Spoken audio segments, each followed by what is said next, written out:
Hello everyone, তোমরা সবাই কেমন আছো? চলে এসেছি ছোট্ট একটা মিনি ব্লগ নিয়ে। তো আজকে রেডি হয়ে গেছি আমি আর মা বাজারে যাওয়ার জন্য, যেহেতু সামনে পয়লা বৈশাখ, নতুন জামা কিনতে হবে। ছোটো থেকে মা বাবার সাথেই করে গিয়ে জামা প্যান্ট কিনি, এখন নিজেরাও কিনি, কিন্তু তবুও মা বাবার সাথে গিয়ে জামা কাপড় কেনার ব্যাপারটা অন্যরকম, সেটা পুজো হোক বা পয়লা বৈশাখ।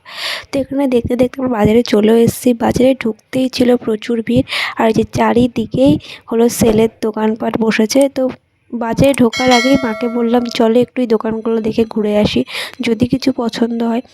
দোকানগুলো ঘুরে দেখছিলাম, অনেকটাই হাই দাম ছিল, দাম কমাকমি করেও কমাচ্ছিল না। ওইদিকে লাস্টে কুর্তির দোকান বসেছিল, কুর্তিগুলো খুব সুন্দর ছিল, বাট সবই আমার থেকে ওভার সাইজ ছিল।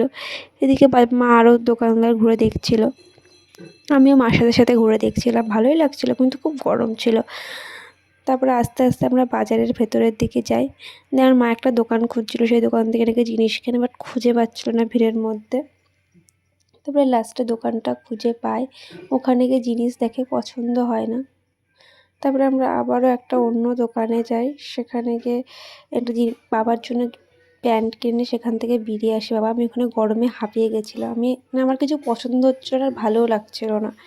তারপরে এখানে আরও একটা দোকানে আসি, সেখান থেকে পছন্দ হয়নি। তারপরে এখানে আমার বাড়ি পড়ার জন্য কিছু জিনিসপত্র নিই।